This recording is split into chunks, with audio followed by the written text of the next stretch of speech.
Bon, bonjour à tout le monde. Tout d'abord, je tiens à m'excuser. J'ai eu quelques soucis techniques par rapport à la diffusion de la vidéo en live. Mais comme l'adage le dit, mieux vaut tard que jamais. Bon, je me présente tout d'abord, c'est Ousseynou Pouy. Je suis un entrepreneur des transports et j'ai eu à faire plusieurs entreprises comme notamment le port autonome de Dakar, DHL Global Forwarding, Damco et Ito Logistique, qui est la dernière entreprise que j'ai eu l'opportunité de fréquenter. Bon, l'objectif de cette séance, c'est de parler de la compétitivité de la logistique au niveau du Sénégal.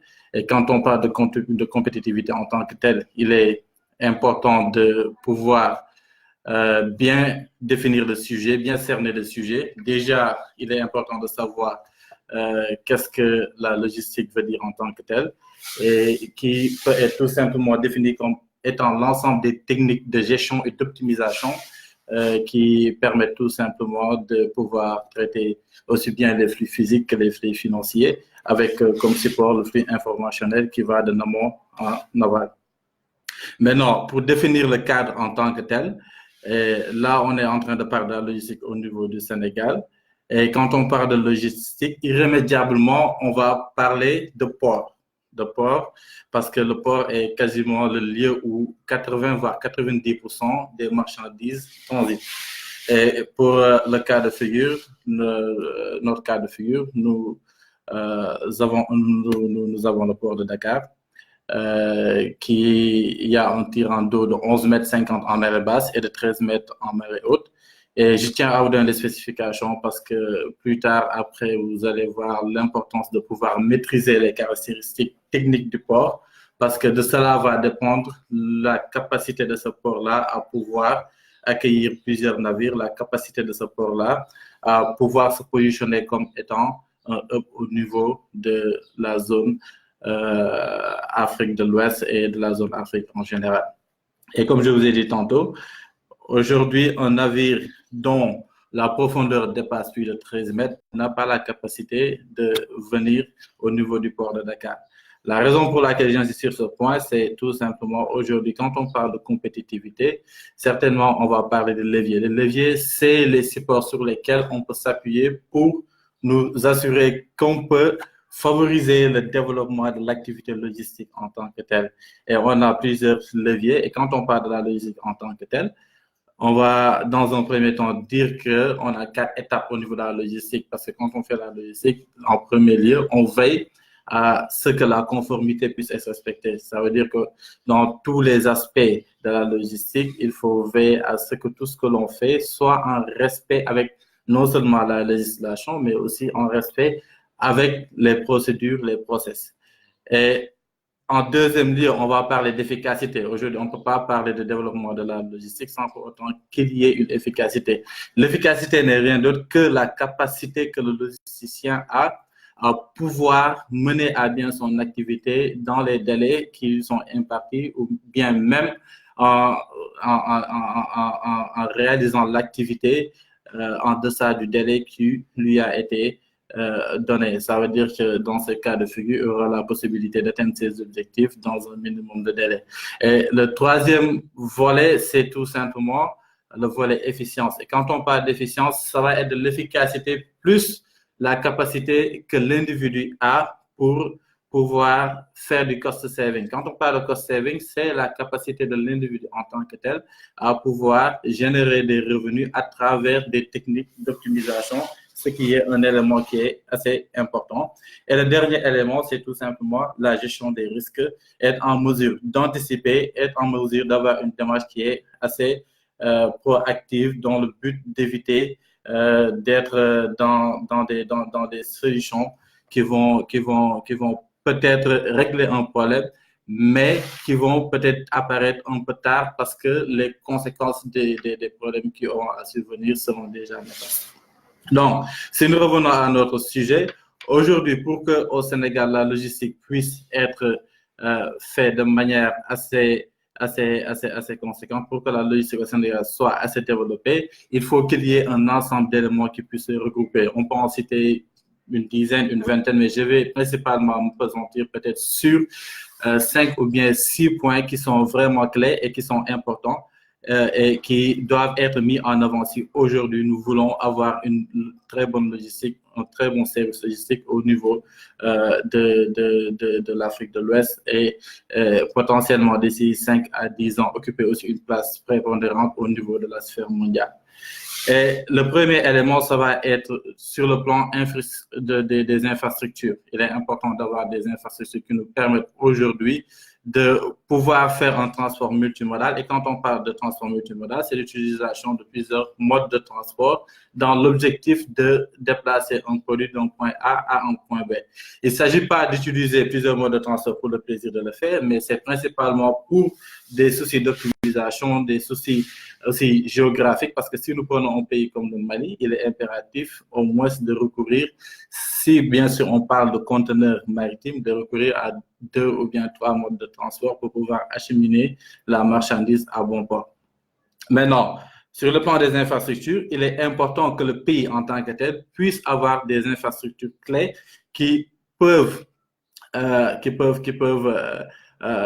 permettre aux différents acteurs logistiques de pouvoir faire leurs opérations sans pour autant avoir des soucis au niveau de l'exécution des opérations en tant que telles. Et pour être beaucoup plus clair, quand on parle d'infrastructure, ça veut dire qu'il faut que les routes soient bonnes, il faut que le chemin de fer soit réhabilité, parce qu'aujourd'hui, il faut dire aussi que le trafic malien qui est débarqué ici au niveau du port de Dakar est assez important. Et on est en compétition avec différents ports comme le port d'Abidjan. Et la remarque qu'on fait, c'est que non seulement au niveau du port d'Abidjan, ils viennent d'inaugurer récemment la fin des travaux de réhabilitation du port et d'augmentation aussi de la capacité du port, parce qu'actuellement au niveau du port d'Abidjan, on constate qu'ils ont un tirant d'eau de 16 mètres comparativement à Dakar où on est à 11,50 m et 13 mètres en haute marée. Ce qui veut dire que non seulement le port d'Abidjan a une capacité qui est beaucoup plus élevée que le port de Dakar, mais sur le plan aussi des routes, les routes qui sont au niveau d'Abidjan sont beaucoup plus en état que les routes qui sont au niveau du Sénégal. Et juste un exemple, on va prendre la route, le segment Tamba-Kidira. C'est un segment de 185 km, mais qui demande des fois des 4, 5, 6, 7 à 8 heures de temps pour pouvoir parcourir ce segment. Parce que tout simplement, l'état de la route est très mauvaise. Non seulement les transporteurs vont perdre énormément de temps, il y a des risques énormes parce que tout le temps, on remarque qu'il y a des accidents, des camions qui tombent sur ce trajet. Et à un certain moment donné, ce sont des éléments qui vont décourager tout simplement les Maliens à emprunter le tronçon du Sénégal, à emprunter le port de Dakar, à considérer ce port-là comme étant un port de transit. Et un des éléments importants qu'il faut tenir compte, c'est cet aspect-là, essayer de faire de telle sorte que l'ensemble des réseaux de transport soient réhabilités en fait de permettre une optimisation des flux logistiques en tant que tel. Maintenant, le deuxième élément qui est aussi bien important, c'est la manutention en tant que tel. Si vous allez au port de Dakar, je vais vous donner un peu la structure du port de Dakar. On a différents modes. Au niveau de il y a ce qu'on appelle la zone sud et la zone nord. Si vous allez au niveau de la zone sud, vous allez avoir 3 modes, le mode 1, le mode 2 et le mode 3. Au niveau du mode 1, c'est un mode qui n'a pas été donné en concession. Ça veut dire qu'il y a des navires vraquiers qui viennent là-bas faire des opérations de manutention. Au niveau du mode 2, c'est un mode qui est présentement exploité par Dakar Terminal, en l'occurrence Bolloré, et est considéré comme étant un terminal roulier, avec des installations de dernière génération et un flux qui est assez serré. Maintenant, vous allez au mode 3, qui est le mode dédié aux Maliens, au transit malien, et qui ont la possibilité de pouvoir stocker, de pouvoir entreposer l'ensemble des marchandises qui doivent aller au Mali. Maintenant, du point de vue organisation, on va voir que la manutention qui se fait au niveau du mode 1 est assez archaïque parce que vous allez voir des sacs qui sont débarqués, vous allez voir des dockers qui viennent, qui récupèrent les sacs et qui les mettent sur les camions, ce qui prend énormément de temps. Alors qu'on sait en termes de logistique, c'est le respect des coûts, de la qualité et des délais. Aujourd'hui, on ne peut pas se permettre de venir dans un port comme le port de Dakar et pour initialement une opération qui devrait durer une journée ou bien une demi-journée, faire une semaine au niveau du port. Cela a deux conséquences négatives. La première conséquence, c'est qu'aujourd'hui, l'armateur qui décide de venir au port de Sénégal et qui se dit que déjà, s'il compte attendre toute une semaine pour pouvoir se faire décharger, il y a des coûts qui vont courir parce que chaque jour qu'un navire passe au niveau du port, ce sont des coûts qui sont assez importants. Et la seconde conséquence qui est négative, c'est que la majeure partie des armateurs aussi vont se dire que le temps d'attente au niveau de la rade, c'est l'espace qui est aménagé pour pouvoir permettre aux navires d'attendre le temps que les navires qui sont déjà à quai puissent débarquer leurs marchandises et quitter le port. Maintenant, si le temps d'attente au niveau des rades est assez important, cela va impacter aussi sur le coût journalier de ces armateurs-là. Et maintenant, s'il y a un autre port qui est assez concurrentiel, qui leur permet de débarquer leurs marchandises en une journée ou bien en maximum 2 journées, la logique voudrait que ces armateurs-là se redirigent vers les ports qui ont cette capacité-là. Donc, il est important qu'aujourd'hui, qu'au niveau du service manutention, qu'on puisse être en mesure d'utiliser des techniques qui sont assez modernes. Bien vrai qu'aujourd'hui, beaucoup me diront qu'il y a l'aspect social qui doit être tenu en compte parce que si on procède à une automatisation des opérations de manutention, c'est sûr qu'il y a beaucoup d'emplois qui vont disparaître, mais aujourd'hui, si les emplois disparaissent et que le port devient de plus en plus compétitif, les navires vont venir de plus en plus et il y a des activités qui vont découler de cette prolifération de l'activité logistique au niveau du Sénégal. Ce qui veut dire qu'en amont, des emplois vont être supprimés, mais en aval, on va assister à la création de beaucoup d'autres emplois et cela va favoriser tout simplement la prolifération de l'activité logistique en tant que telle. Et le troisième élément est un élément central et primordial et c'est la mise sur pied ou bien la mise sur place d'un guichet unique. Et quand on parle de guichet unique, c'est tout simplement un guichet qui va permettre aujourd'hui aux différents acteurs portuaires de se regrouper sur une plateforme pour pouvoir permettre aux opérateurs de faire leurs opérations sans pour autant se déplacer de gauche à droite. Parce que ce qui se passe actuellement au Sénégal, pour gérer un dossier, on est obligé de courir de gauche à droite, d'aller au niveau de la douane, de faire le circuit au niveau de la douane, d'aller au niveau de la compagnie maritime, de passer toute une journée ou bien une demi-journée pour faire un paiement, de quitter là-bas, d'aller au niveau de la brigade, de faire encore la queue, de perdre une demi-journée ou bien une journée, et par la suite pour aller à Dubaï, Port World ou bien au terminal des opérations portuaires ou bien dans une autre entité pour pouvoir aussi faire sa facturation, récupérer son frégate, remettre ça au chauffeur qui va aussi des fois faire une demi-journée ou bien une journée ou bien si c'est en période de congestion, des fois même plus de 2 jours au niveau du port pour pouvoir charger. Je pense qu'un pays qui a comme ambition de pouvoir développer son activité logistique doit être en mesure de mettre sur pied un guichet unique qui va permettre de rassembler tous ces acteurs-là et d'automatiser le traitement de toutes les demandes. Parce que c'est pas un process qui est assez compliqué. Il faut juste de l'organisation, il faut juste de l'implication.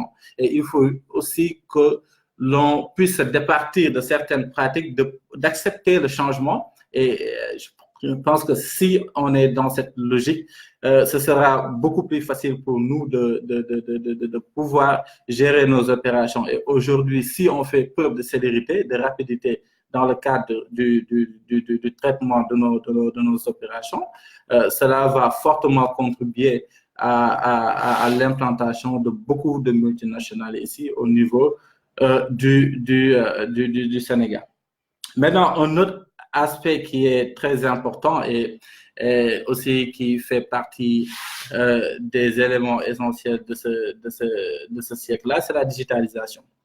La digitalisation n'est rien d'autre que la capacité qu'on aura, parce qu'actuellement, tout est fait de manière manuelle, mais digitaliser, ça veut dire que tout simplement, les gens n'auront plus besoin de se déplacer physiquement ou bien de faire des opérations physiques, car tout pourra se faire à travers des plateformes. Et ça, c'est la suite logique de la mise sur pied d'un guichet unique. Quand on met sur place un guichet unique, on va irrémédiablement vers une digitalisation de l'activité en tant que telle. Et de ce point de figure, on pourra traiter l'ensemble des activités logistiques à partir de sa chambre, à partir de son jardin, à partir de whatever. Et c'est un système qui est de plus en plus utilisé dans la majeure partie des pays. Et juste pour vous donner un exemple, si nous prenons un pays comme le Singapour, qui fait 755 km², c'est un pays qui est juste une fois et demie plus grand que Dakar, la région qui est de 555 km². Aujourd'hui, Singapour, ils ont été en mesure de se hisser à la tête des ports en termes de volume. Ils font partie des ports aujourd'hui qui gèrent le plus gros trafic. Et ça, c'est parce qu'ils ont su mettre sur pied une automatisation de leurs activités logistiques. Ils ont su développer leur technologie de telle sorte qu'aujourd'hui, l'ensemble des opérations peuvent se faire sans l'intervention de l'être humain, parce que tout est programmé. Il y a des opérations de manutention qui se font assez facilement. Maintenant, juste pour résumer, on a parlé de la réhabilitation de l'ensemble des infrastructures portuaires, la réhabilitation des routes, du chemin de fer et du port en tant que tel. Et on a parlé aussi de la mise sur pied de guichets uniques, aussi l'automatisation de la manutention à travers l'utilisation d'outils ou bien d'engins de manutention de dernière génération qui permettent tout simplement d'être beaucoup plus compétitif sur le plan international. Et l'objectif de tout cela, c'est de transformer le port de Dakar en un hub. Et quand on parle de hub, c'est tout simplement un endroit où l'ensemble des navires peuvent se rencontrer. Et ils se rencontrent tout simplement pour faire des opérations de transbordement. Parce qu'à la limite, aujourd'hui, ce n'est pas seulement le trafic qui va dans l'interland ou bien qui va dans le pays qui est important, mais ce qui fait la force d'un port, c'est tout simplement sa capacité à pouvoir servir de zone de transit. Et ça, c'est valable aussi bien que pour le port que pour l'aéroport. Et c'est d'ailleurs une transition pour aller à la deuxième partie de cette présentation qui va tout simplement essayer de mettre en évidence l'ensemble des acquis qu'on a présentement. Parce que quand on parle de hub, c'est valable aussi bien pour le port que pour l'aéroport. Aujourd'hui, au niveau du Sénégal, on a un aéroport de dernière génération qui a été construit à Diamniadio. Il y a un projet de construction qui a été entamé il y a plus de 2 ans, voire 3 ans de cela, et qui consiste à construire un port au niveau de Ndayan, près de Bargny. Et la profondeur de ce port-là sera de 17 mètres. Et on a de l'autre côté le train express régional. Bien vrai qu'aujourd'hui, le train express régional est considéré comme étant juste un outil qui est utilisé pour le transport de passagers. Mais ce qui est intéressant, c'est qu'aujourd'hui, Diamniadio est en train d'être une plateforme du point de vue du transport. Et la raison pour laquelle je dis ça, c'est qu'aujourd'hui, si on parvient à avoir un réseau ferroviaire qui est assez développé, si on a un port qui est à côté de Bargny-Ndayan, qui n'est pas loin de Diamniadio, qui est à 5 km de Diamniadio, si on a un aéroport au niveau de Diamniadio aussi, de Diass, qui n'est pas loin de Diamniadio, là, vous voyez qu'on est en train de développer une multimodalité. Ce qui veut dire que c'est un élément qui est essentiel, un élément qui est propice et qui contribue tout simplement à l'accélération du développement de la logistique ici au niveau du Sénégal. Parce que si dans un périmètre de 5 km², on a la possibilité d'avoir toutes ces installations-là, ça veut dire que s'il faut faire des opérations de transit ou bien des opérations qui sont liées au transport combiné de marchandises, on a l'ensemble des outils nécessaires qui sont à notre disposition pour pouvoir effectuer tout ce travail sans aucun souci. Et comme que le temps qui nous est alloué n'est pas aussi important, ce sont principalement ces éléments-là que je voulais partager avec vous. Et éventuellement, si il y a des questions qui peuvent voilà, survenir, ou bien il y a des points d'éclaircissement que vous voulez que j'éclaire, des zones donc, que vous voulez que j'éclaire, elles sont les bienvenues.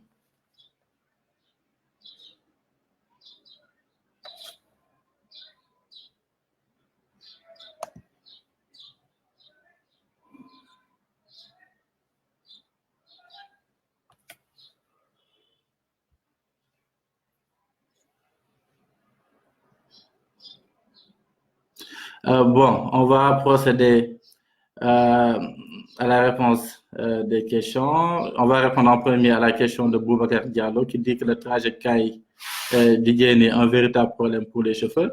Et ça, en fait, c'est une chose que je confirme parce que j'ai eu l'opportunité de suivre en convoi, d'aller jusqu'à Mopti, qui est à 600 km de Bamako.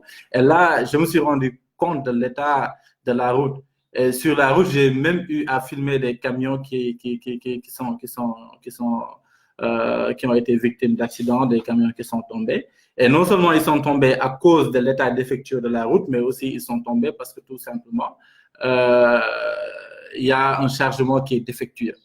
Et ça, ce sont des éléments aussi qu'il faut contrôler. Il faut qu'aujourd'hui, que nos autorités, ou bien que les gens qui sont en charge de la réglementation puissent avoir un œil sur la manière dont les chargements sont effectués et aussi faire de telle sorte que les routes puissent être réhabilitées de manière à permettre à ces transporteurs-là non seulement de pouvoir mener à bon port leurs marchandises, mais aussi de pouvoir préserver leurs outils de travail qui sont bien évidemment les camions. Maintenant, on a aussi Alsan Adam aussi qui dit que pour l'efficacité logistique du port autonome de Dakar, il faut que le territoire de transport soit créé et que la continuité du réseau soit cohérente. Les corridors sont les axes lourds d'acheminement vers l'international. Et c'est vrai que aussi c'est la raison pour laquelle tout à l'heure j'ai parlé carrément de la plateforme de Diamniadio, qui aujourd'hui est en phase d'être un hub, parce qu'étant en mesure de rassembler tous les réseaux de transport, et c'est une chose qui est vraiment essentielle, surtout si on veut faire du transport combiné. Et l'essentiel, c'est maintenant, au-delà du caractéristique, du caractère voilà, du terre actuel, il faut que le chemin de fer puisse pouvoir atteindre la frontière, le Mali, Bamako, pour pouvoir permettre aujourd'hui aux différents acteurs de pouvoir mener à bien l'expédition sans pour autant être face en casse-tête. Maintenant, on a aussi Alsan Adamasi qui dit que les frontières entre États doivent appliquer les accords de facilitation des échanges sous-régionaux. Et exactement, ça c'est un point qui est assez important. Parce que ce que l'on remarque, c'est que la majeure partie des camions actuellement, ils passent énormément de temps au niveau de la frontière. Et c'est ce qui est anormal. Aujourd'hui, vous allez en Europe, on a l'Union européenne, c'est un accord qui réunit 27 États. Et les véhicules ont la capacité de circuler sans pour autant être inquiétés. Et ça ne veut pas dire qu'il n'y a pas un contrôle qui est fait, mais le contrôle, il est fait a posteriori. Et c'est ça, en fait, la logique du commerce international. Aujourd'hui, si on a des organismes tels que l'OMC ou bien l'Organisation mondiale de la douane, l'objectif principal, c'est de veiller à ce que toutes les opérations de transport de logistique puissent se faire dans les meilleurs délais. Et je pense que le Sénégal, à un certain moment donné, a fait beaucoup d'efforts sur ce plan-là, notamment avec le PPP, le programme de partenariat privilégié, qui permettait aux entreprises qui faisaient un chiffre d'affaires qui est supérieur à 1 milliard de pouvoir bénéficier d'un bon automatique. Ça veut dire qu'automatiquement, après déclaration, après enregistrement de la déclaration en douane, ils bénéficiaient de leur bon en douane et pouvaient faire la livraison de leurs marchandises en une demi-journée. Et je pense que c'est une chose qui est assez révolutionnaire. Il faut permettre aujourd'hui à tous ces acteurs-là qui sont au niveau du secteur de la logistique, secteur portuaire ou bien aéroportuaire, de pouvoir bénéficier de leurs marchandises en un rien de temps. Et ça, Ce qui permet de le faire, c'est une mise en place d'un système qui ne va pas aller dans le sens d'amener des contraintes à ces acteurs-là, mais ça va aller tout simplement dans le sens de faciliter leurs opérations. Et après, s'il y a un contrôle qui doit se faire, ce sera un contrôle a posteriori.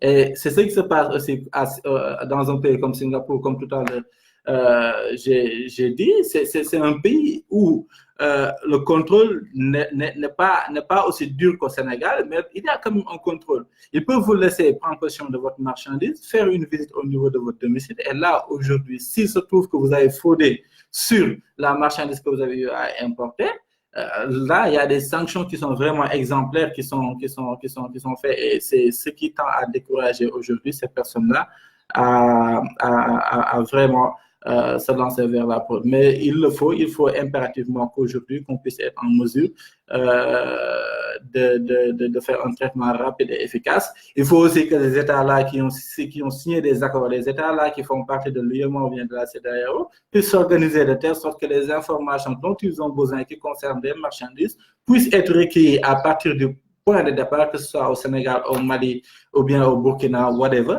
Il faut qu'à partir de là, que ces informations puissent parvenir au pays d'origine, au pays de transit, et qu'automatiquement les informations puissent être reçues. Et c'est ce qui va permettre une gestion vraiment optimale des opérations logistiques. Maintenant, toujours avec Alsan qui parle de l'automatisation au niveau du port est souhaitable. Il faut que le rythme de l'acheminement suive, sinon le terre-plein ne se portera pas. Oui. En fait, quand on parle d'automatisation, ça veut dire qu'on va parler impérativement de célérité. Et quand les choses vont de manière assez rapide, c'est évident qu'aujourd'hui, on va éviter le temps de stockage de ces marchandises-là au niveau du port. Je vais vous donner un exemple très simple. Actuellement, ce qui se passe, et notamment des jours comme le vendredi là actuellement, vous allez au port de Dakar, vous allez voir une queue interminable. Vous allez voir 2 kilomètres, des camions qui font la queue sur 2 kilomètres, ce qui est, pour moi, pour une logistique qui se veut efficiente, ce qui est inadmissible. Bien vrai que ça arrive aussi dans d'autres ports qui sont plus développés que le port de Dakar, mais aujourd'hui, à travers cette optimisation-là, cette automatisation-là des opérations de manutention, le chargement pourra se faire de manière très rapide, les camions pourront quitter le terminal très rapidement, et ce qui va régler aussi le problème de congestion au niveau du port. Maintenant, on a avec Boubacar Diallo qui dit que pour mieux gérer cette phase logistique, il faut d'abord que les États puissent voir les routes causes de ces manquements notés sur le corridor Sénégal-Mali. Oui, effectivement, il faut aller vers le cœur du problème, Boubacar. Parce que moi, je ne vais même pas dire qu'il faut aller vers le cœur du problème, mais il faut régler le problème. Parce qu'aujourd'hui, aussi bien que l'État du Sénégal que l'État du Mali, ils connaissent pertinemment bien l'état des routes qui sont entre ces axes-là, qui sont au niveau de ces axes-là. Maintenant, ce qu'il faut maintenant, c'est plus une volonté politique. Il faut qu'aujourd'hui, nos États puissent avoir conscience du fait que le fait de pouvoir avoir des infrastructures hors pair permet à nos pays de pouvoir compétir avec beaucoup d'autres nations qui sont peut-être sur le plan technologique aussi développées que nous. En fait, c'est ça la base. La construction de routes, le respect des accords, en fait, ça, c'est la base du développement de la logistique en tant que telle. Et si nous, en tant qu'Africains, ne sommes pas en mesure de nous organiser, et moi, même des fois, je vais plus loin.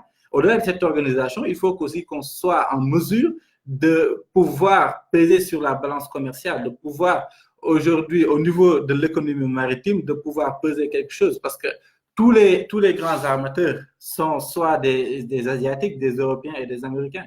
Et aujourd'hui, c'est inconcevable de voir tous ces navires-là qui viennent débarquer au niveau du Sénégal, au niveau de l'Afrique en général, que ce soit l'Afrique centrale, l'Afrique de l'Ouest, l'Afrique du Sud ou bien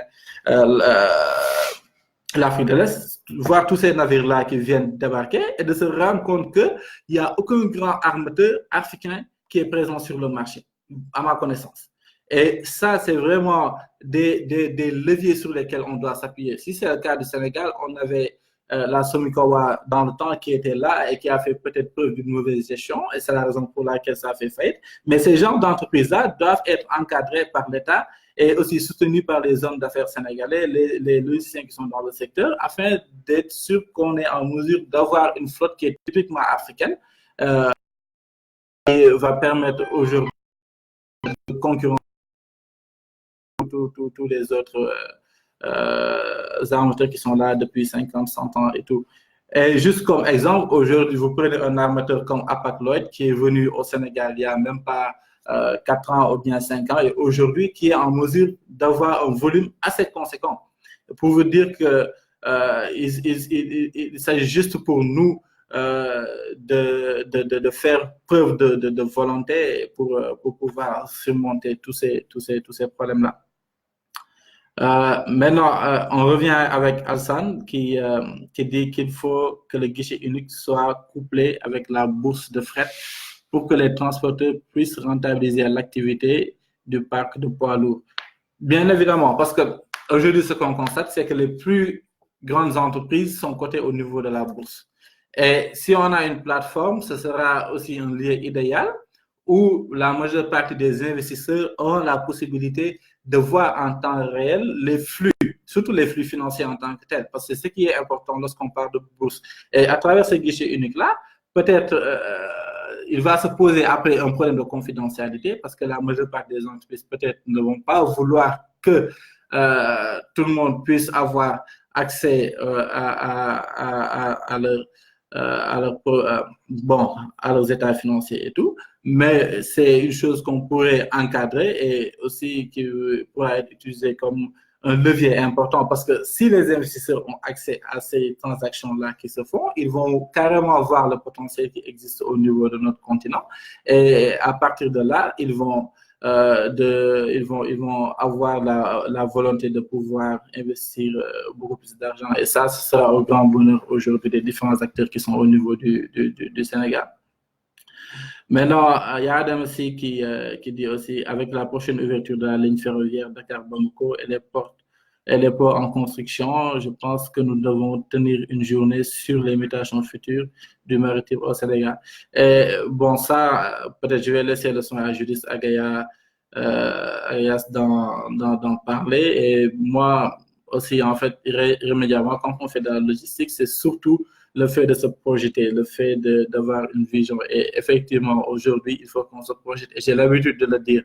Aujourd'hui, le transport routier joue un rôle central. Le transport par camion, par porte-charge joue un élément central. Mais dans 5 ans, ce ne sera plus le cas. Dans 5 ans, peut-être la majeure partie des entreprises de transport par camion vont faire faillite. Parce qu'avec le train, ce sera... voilà, ça va être un concurrent de taille. Il va permettre aux différents parties de pouvoir faire acheminer leurs marchandises avec peut-être moins de 50% du prix initial qu'ils payaient pour un camion. Donc, irrémédiablement, c'est sûr que d'ici peu de temps, la majeure partie des transporteurs routiers vont faire faillite. Et c'est ça l'avantage d'avoir cette vision-là, de pouvoir se projeter vers les activités futures, vers la digitalisation, vers l'automatisation, etc., etc.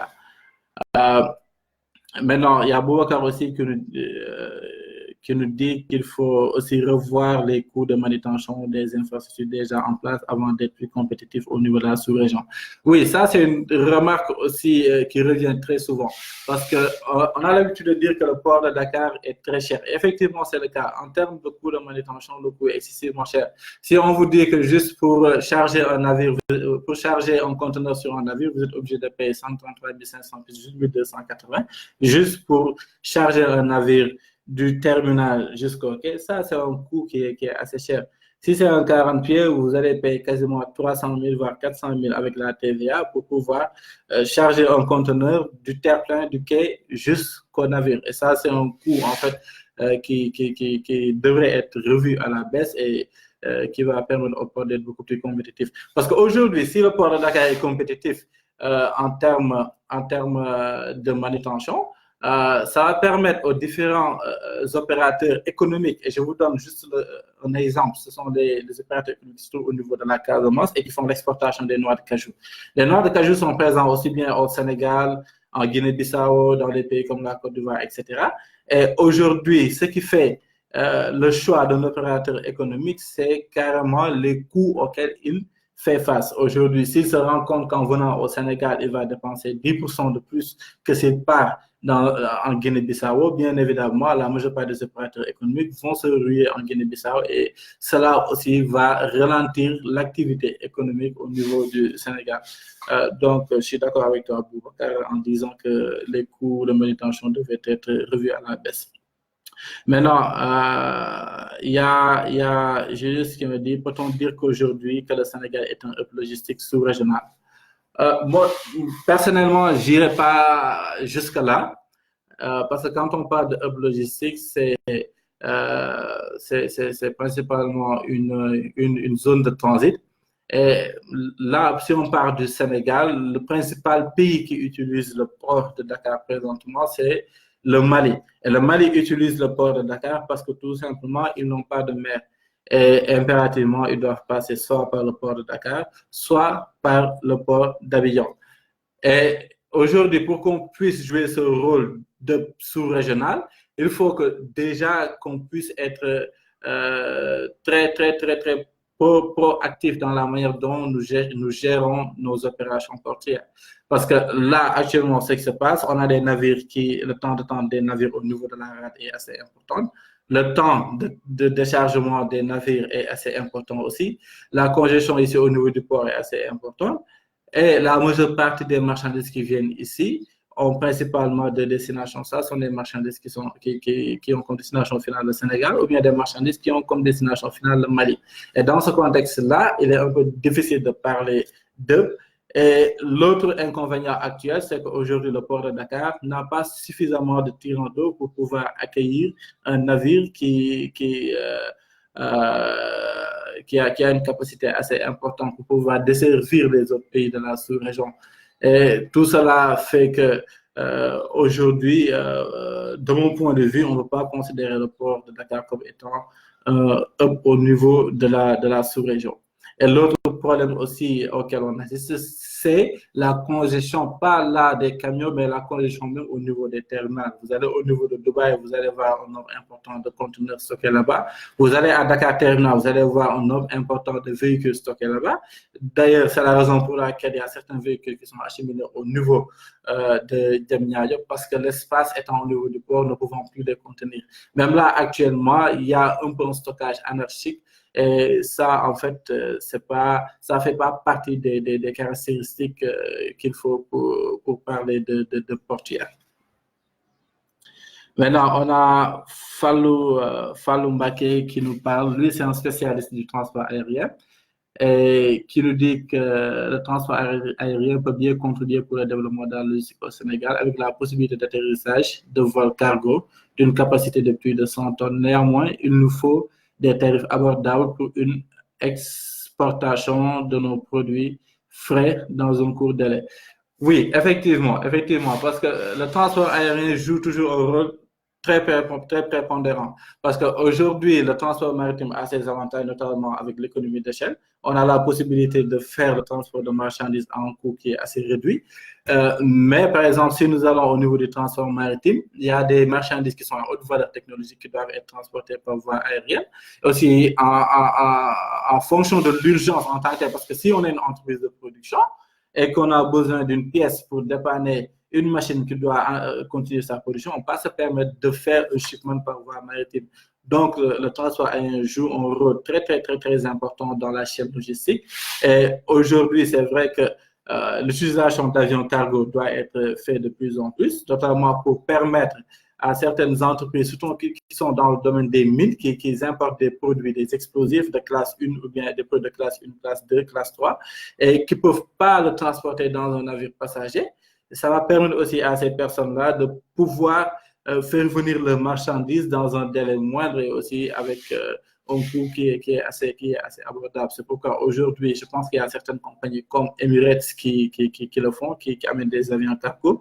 Et peut-être pour les novices, quand on parle d'avions cargo, ce sont des aéronefs qui transportent exclusivement des marchandises. Et là, il y a même des conteneurs qui ont plus ou moins la taille d'un conteneur maritime qui peuvent être transportés dans ces types de navires. Et des fois même, le transport va même jusqu'à l'acheminement d'hélicoptères ou bien d'autres produits. Et juste un autre exemple très patent, aujourd'hui, il y a beaucoup de shipments, beaucoup de marchandises qui vont sur Gao. Et à cause des risques sécuritaires, à un certain moment donné, il y a l'armée canadienne qui y avait décidé d'acheminer tous les produits dont ils avaient besoin en utilisant des avions cargo. Et ça aussi, c'était une solution qui était assez importante. Bien vrai que c'est très coûteux, mais en comparaison du risque qui existe, parce qu'il y a beaucoup de camions qui sont incendiés sur la route entre Mopti et Gao. Et donc, c'est une solution qui coûte assez cher, mais au moins qui permet de garantir l'intégrité et la sécurité de la marchandise en tant que telle. Maintenant, Alsan, le devenir du trafic du port autonome de Dakar, si les ports deviennent opérationnels, va-t-on vers une spécification du trafic ou une mutualisation? Bon, j'ai pas trop compris la question. Quel est devenu le trafic au niveau du port autonome de Dakar? Si les autres ports deviennent opérationnels, va-t-on? Bon, oui, je pense que je viens de comprendre. En fait, aujourd'hui, moi, je suis en train de faire des recherches sur ce point. Et jusqu'à présent, en fait, j'ai même eu à demander l'avis de certains portières en tant que tels, des agents qui travaillent au niveau du port. Mais apparemment, on n'a pas les mêmes informations parce que, en fait, l'idée, c'était quoi? C'était de transférer toutes les activités, en fait, portières au niveau du port de Naya. Et maintenant, dans ce cas de figure, c'est vrai qu'il faut se poser la question, que va-t-on faire du port de Dakar? Et moi, d'après les recherches que j'avais faites, le port de Dakar devait être transformé en un port de plaisance, en un lieu touristique qui va peut-être permettre de renforcer la position du Sénégal et d'attirer de plus en plus de touristes et de personnes. Et bon, c'est pas un avis que beaucoup de gens se partagent. Et il y a d'autres personnes qui disent que même si aujourd'hui les autres ports du Sénégal sont opérationnels, en l'occurrence le port de Narian, le port de Dakar va continuer ses activités. Et on va peut-être faire tout ce qui est marchandises pondéreuses, tout ce qui est peut-être marchandises en vrac, on va le faire au niveau du port de Narian, et tout ce qui est peut-être marchandises conteneurisées, on va le faire au niveau de Dakar. Mais j'avoue que sur ce point, malgré les nombreuses recherches que j'ai eu à faire jusqu'à présent, c'est un peu flou. Et moi, personnellement, d'après mes recherches, c'était quoi? Le port de Dakar sera transformé en un port de plaisance. Et maintenant, le port de Narian va être exclusivement utilisé pour l'acheminement de toute marchandise. Et en ce qui concerne les ports, le port de Kaolack, bon, bien vrai qu'aujourd'hui, ça a été annoncé en grande pompe que les travaux de réhabilitation étaient en cours. Ma dernière visite au niveau de ce port-là date peut-être de 3 voire 4 mois et il n'y avait pas trop d'amélioration par rapport aux travaux de réhabilitation. Bien vrai qu'il y a un dragage qui est en train de se faire. Et l'autre port, c'est le port de Ziguinchor qui est essentiellement utilisé durant cette période et notamment pour le transport des noix de cajou. Et à part ça, il n'y a pas trop d'activité dans les autres ports, ce qui veut dire que essentiellement, dans tous les cas, l'activité portière va se centraliser sur le port de Dakar et le port du futur, le port de Naya. Maintenant, on a Otilia Ruiz qui nous demande, on ne peut pas parler de transport logistique sans pour autant parler de douane. Que penses-tu de l'augmentation des tarifs de la douane? Bon, ça, c'est une question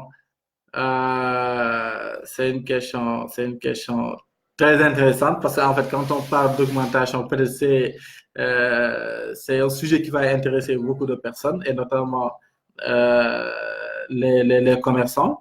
Je dis que la douane joue un rôle très central dans le déroulement des opérations logistiques parce qu'aujourd'hui, la majeure partie des retards que nous constatons ici au niveau du port, c'est parce que c'est dû à un non-respect des usagers. Parce qu'aujourd'hui, vous allez au niveau de la douane, les agents viennent à 10 heures ou bien à 11 heures.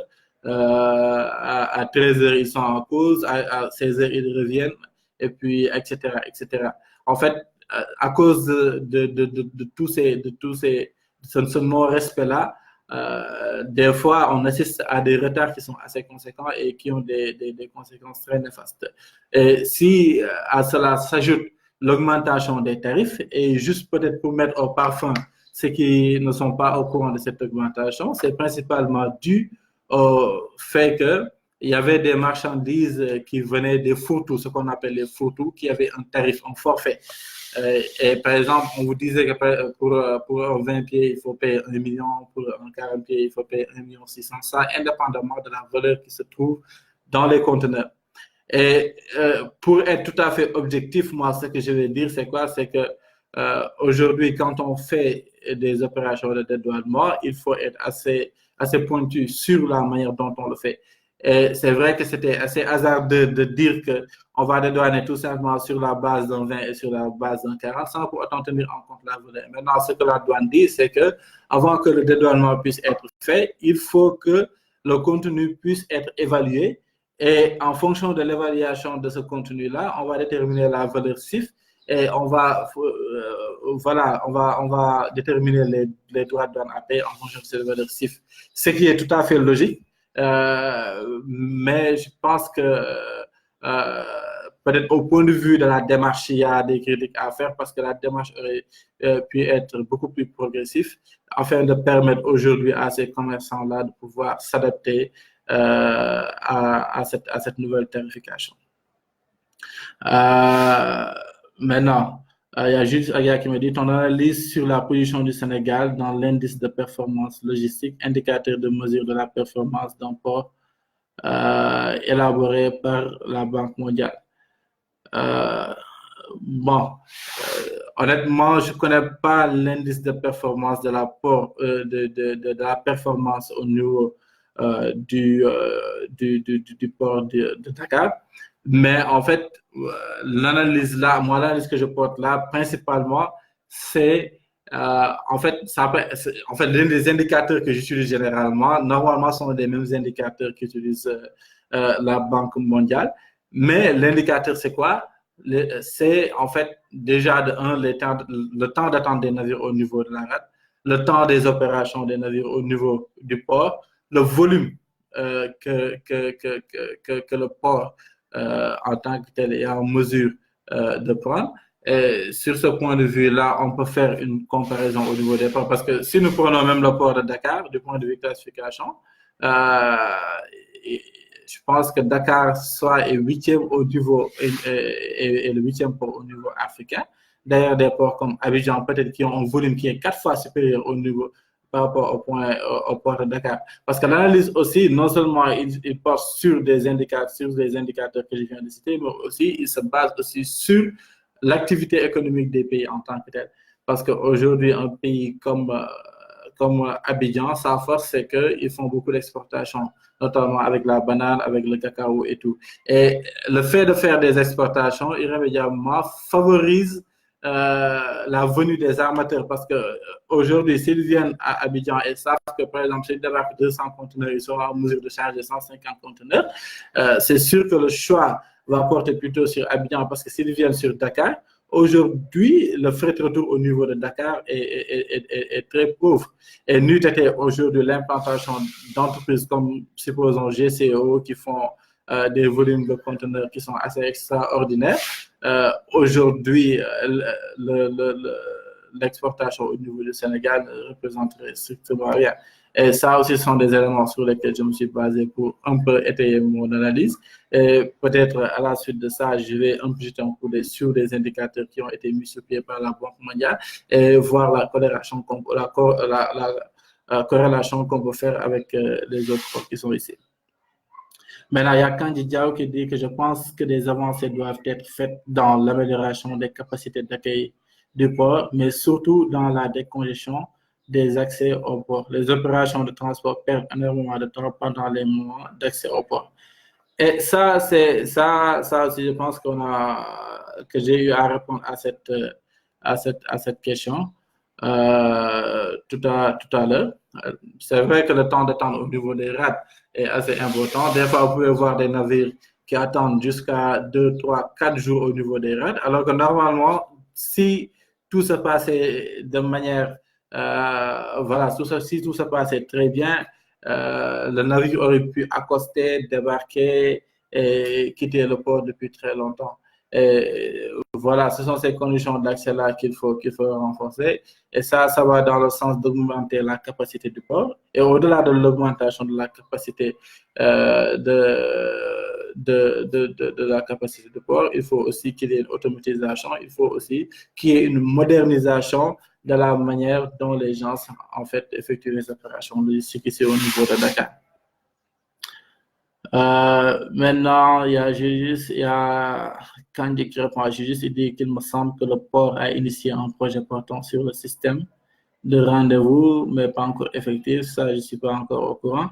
Il y a Boubacar Diallo qui dit quelles mesures prendre pour éviter les embouteillages au niveau du Môle 8. Du fait, cela dure plus de 3 ans sans solution. Oui, effectivement, ça aussi, c'est un problème qui touche tout le monde, parce qu'en fait, c'est un problème qui se chiffre à coup de millions, voire à coup de milliards, et les gens ne s'en rendent même pas compte. Je vais vous dire pourquoi ça se chiffre à coup de millions. Aujourd'hui, la majeure partie des conteneurs qui sont au niveau du port ont une franchise de 10 jours. Au-delà de cette franchise-là, il y a des frais supplémentaires qui sont payés. Et un transitaire lambda ou bien un commissaire de transport va faire de telle sorte à ce que ses coûts soient minimisés. Il va aller au niveau de la compagnie et au niveau de l'opérateur du terminal, payer les charges locales ainsi que les frais de débarquement et il va arrêter sa facture à un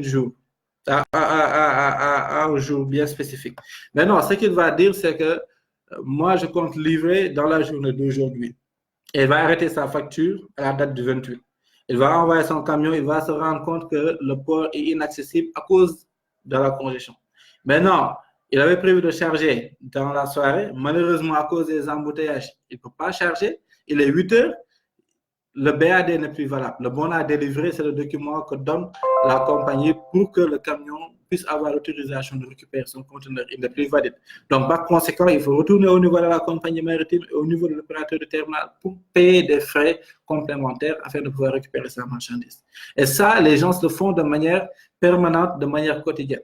Et imaginez-vous 1000 personnes ou bien 2000 personnes qui le font chaque mois, le montant que cela va faire l'année. Et aujourd'hui, si un rapport était fait pour savoir les frais de suresterie ou bien les frais de magasinage qui sont occasionnés par ces conditions-là, là, on va se rendre compte que cela a un coût énorme. Et ce montant-là aurait pu servir à pouvoir aujourd'hui réfectionner ou bien mettre sur pied un réseau de transport qui va faciliter l'entrée et la sortie des conteneurs au niveau du Môle 8.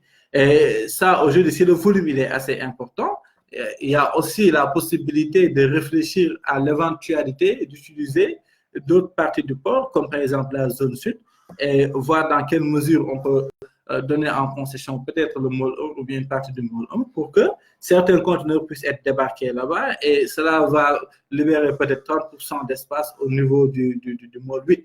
Et si aussi il y a une automatisation au niveau de la manutention qui est faite par les différents acteurs, je pense que cela va aller dans le sens tout simplement de rendre le port beaucoup plus compétitif et d'éviter cette congestion-là. Et entre autres solutions, on a aussi la construction d'un port externe au niveau de Diamniaïa qui se trouve à l'entrée de Dakar. Et aujourd'hui, si ce port est opérationnel, je pense que les histoires de congestion-là vont être juste de mauvais souvenirs parce que les navires sont à l'entrée de Dakar. Diamniaïa est considéré comme étant un carrefour qui permet d'aller vers la Mauritanie d'un côté et d'aller vers le Mali ou bien la Gambie ou bien la Guinée de l'autre côté. Là, ce sera un carrefour qui sera vraiment voilà, bénéfique pour tous les opérateurs logistiques ici au niveau du Sénégal. Et maintenant, il y a Alsan Adam aussi qui dit qu'il va m'envoyer ses recherches sur le port autonome de Dakar. Ça me fera plaisir. Ce sera aussi une opportunité pour moi de mieux développer mes compétences sur ce point.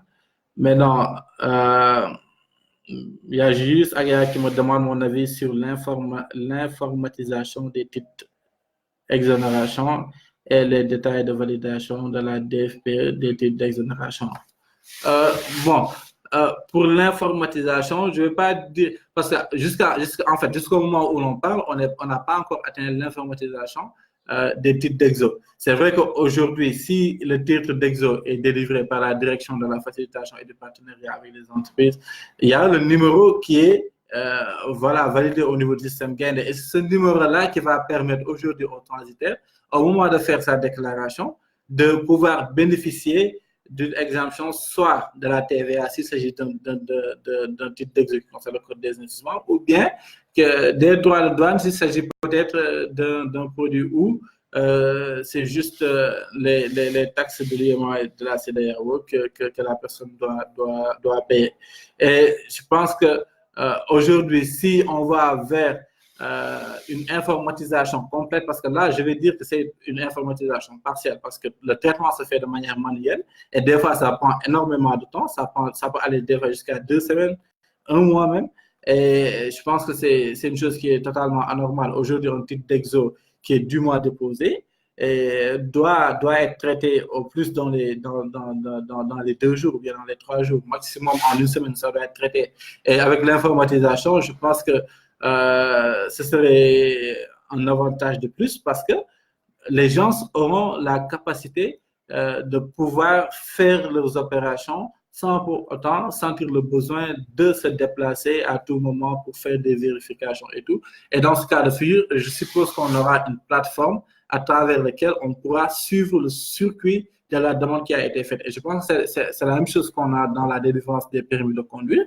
Dès que vous finissez le process, on vous donne un lien, on vous donne votre numéro, on vous dit que vous êtes sur ce lien, vous tapez votre numéro, vous avez la possibilité de voir les différentes étapes que votre demande va suivre et en temps réel de savoir à quelle étape votre dossier est. Et ça, c'est une chose qui est assez intéressante et qui va tout simplement aller dans le sens de renforcer la compétitivité de l'activité logistique parce que les acteurs ont la possibilité d'avoir une vue sur leur demande et cette traçabilité est une chose qui est vivement souhaitée dans le secteur logistique. Maintenant, il y a Abdallah Dieye qui demande quel est l'impact sur la congestion du port relatif à la vétusté de la flotte des transporteurs routiers, notamment pour les vraquiers. Un navire peut rester plusieurs jours supplémentaires juste dû à une rotation très lente. Et ça, en fait, c'est une chose que je partage, Abdallah Dieye. Aujourd'hui, on doit être beaucoup plus exigeant en termes de services logistiques. Vous allez au port, vous allez trouver dans la majeure partie des cas, surtout les camions qui font le transfert des céréales, du riz, etc., des navires qui sont, des camions qui sont pourris, des camions en fait qui doivent même pas circuler, des camions qui sont même pas safe pour la population en tant que telle. Et pas plus tard que le mois passé, on a eu ce cas de figure, un camion Ben qui a dérapé et qui a fait plusieurs morts. Aujourd'hui, lorsqu'on parle de transport routier, on doit s'assurer que l'ensemble des transporteurs ou bien des personnes qui veulent faire du transport répondent aux normes aujourd'hui qui ont été vraiment préétablies. Et ça, en fait, ça, c'est le début d'une bonne pratique logistique. Mais si au niveau du port de Dakar, ils permettent à ces camions-là de circuler, et non seulement au niveau du port, parce que en fait, la première question qu'il faut se demander, c'est comment ces camions-là ont réussi à avoir une visite technique et tout, vu l'état de vétusté dans lequel ils sont. Ça, c'est la première question à se poser. La seconde question, c'est comment aujourd'hui l'autorité portuaire peut réguler ça en faisant des check-ups parce qu'au niveau du MOL 1, c'est compréhensible aussi parce que c'est un terminal qui n'est pas dédié, un terminal libre. Mais il y a certains camions que vous ne pouvez pas vous permettre de positionner au niveau de Dakar Terminal ou bien au niveau de Bolloré parce que là, il y a un service qui contrôle tant soit peu l'état des roues, ou bien c'est pour voir si tous les locks sont OK et tout. Et je pense qu'il faut qu'il y ait ce contrôle-là qui puisse être fait de manière permanente par les différentes autorités en charge pour pouvoir combattre la vétusté de ces camions-là. Et là aussi, je vais revenir à un autre point qui va concerner tout simplement aux opérateurs logistiques en tant que tels, parce que ce sont ces gens-là qui demandent un service à ces camions qui sont vétustes-là. Parce que moi, personnellement, le premier élément sur lequel je vais insister lorsque je demande le positionnement d'un camion, c'est que ce camion-là soit en bon état de rouler. Maintenant, si malgré le fait que le camion qui m'a été proposé ne réponde pas aux normes en fait, que l'autorité a fixées et que au-delà de ça, je veux utiliser ce camion, je pense qu'au-delà de ces transporteurs-là aussi, moi, en tant qu'opérateur de sécurité, je suis fautif. Donc, d'un côté, l'autorité portière doit réagir, de l'autre côté, l'autorité de régulation du transport routier de marchandises doit réagir, mais aussi nous, en tant qu'opérateurs logistiques, on doit veiller à ce que la qualité de service que l'on propose à notre client soit une qualité de service qui est vraiment acceptable. Et ça commence tout simplement en ayant une checklist pour voir si le camion remplit toutes les conditions qui sont sur cette checklist. Et si tel est le cas, on peut commencer à faire des opérations avec ce transporteur. Et il y a Cheikh Diagne aussi qui nous dit qu'il faut délocaliser. C'est vrai que la délocalisation est un élément clé, un élément central qu'il faut vraiment faire parce que c'est vrai que Dakar, c'est vraiment bouché. Non seulement, même si on enlevait les camions, rien qu'avec le trafic des véhicules particuliers, c'est assez compliqué. Donc, si on ajoute les camions à cela, ça risque vraiment de devenir de plus en plus compliqué. Et je pense qu'il y a des pays comme le Mali, en fait, qui ont réussi à avoir une certaine politique parce que au niveau de Bamako, il y a aucun camion n'est autorisé à rouler en deçà de 22 heures. Ils ont une marge entre 22 heures et 6 heures du matin où ils peuvent rouler, ils peuvent traverser Bamako. Au-delà de ça, où que le camion puisse se situer, le chauffeur est obligé de s'arrêter jusqu'à encore 22 heures. Et ça, ce sont des genres de politiques que nous devons mener ici au niveau du Sénégal. À un certain moment donné, on l'avait commencé en disant que les gros porteurs ne doivent pas circuler avant 10 heures, mais ça, c'est une politique qui n'a pas été suivie sur le long terme. Et je pense qu'il faut aussi penser à mettre en œuvre ces genres de solutions au-delà de la délocalisation pour permettre aujourd'hui un peu de fluidifier le trafic. Mais la meilleure solution reste la délocalisation dans une zone qui est vraiment moins convoitée.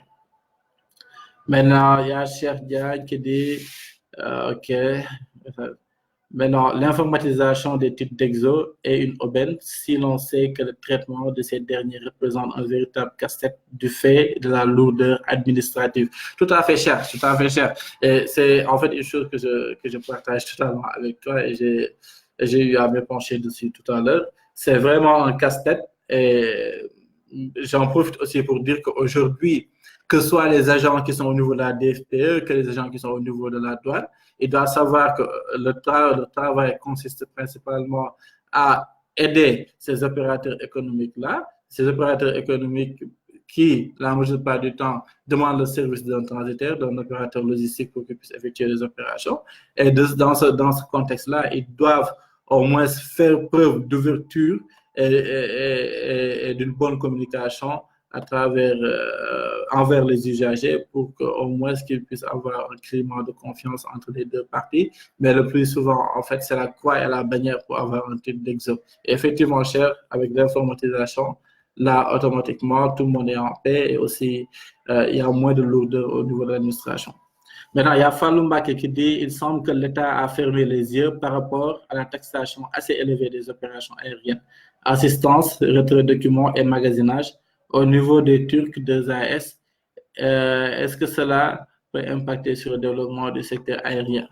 Oui, parce qu'en fait, Fallou, le problème du Sénégal actuellement, c'est que la majeure partie des acteurs logistiques qui sont sur le terrain ne maîtrisent pas en général tout ce qui est tarification, tout ce qui est en fait opération. Parce qu'en fait, il faut être en mesure aussi de faire un peu de benchmarking, de pouvoir faire la comparaison des prix entre peut-être deux aéroports qui se situent dans une même zone, deux aéroports qui se situent dans des zones différentes. Et c'est à partir de ça qu'on peut essentiellement tirer des conclusions pour dire que tel tarif est cher par rapport à tel pays se trouvant dans une même zone géographique, etc., etc.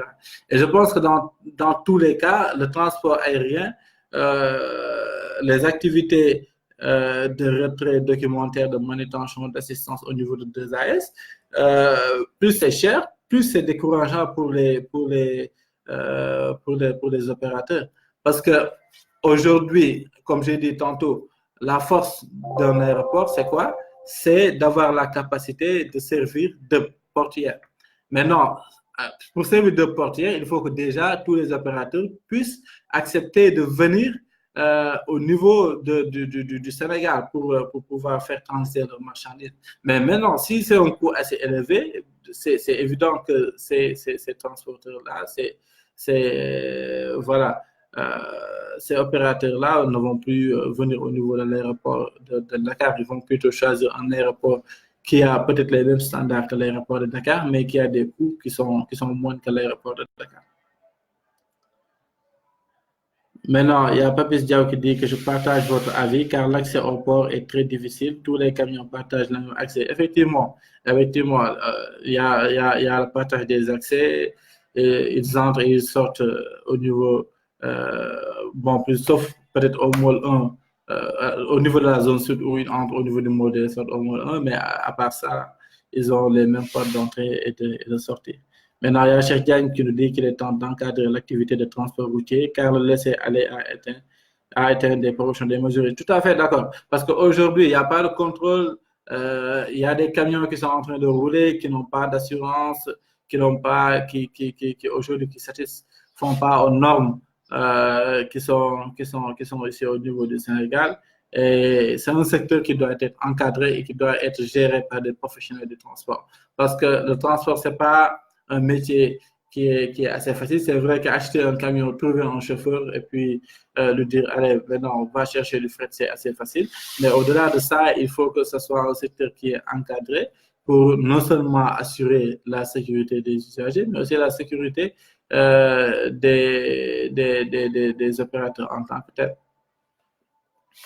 Maintenant, il dit que mais il incombe à l'État de prendre ses responsabilités, évidemment, et de gérer la situation de façon intelligente, car ces transporteurs peuvent déstabiliser l'activité d'un port. Et bon, ce qui se passe réellement dans le secteur des transports, c'est qu'il y a des transporteurs qui sont, voilà, qui font du freelance, si je peux dire ainsi, et qui, des fois, dans une certaine mesure, contribuent à la baisse du tarif. Parce que peut-être ce sont des gens qui n'ont pas à leur charge des employés, qui n'ont pas de locaux, qui ne payent pas de taxes et tout.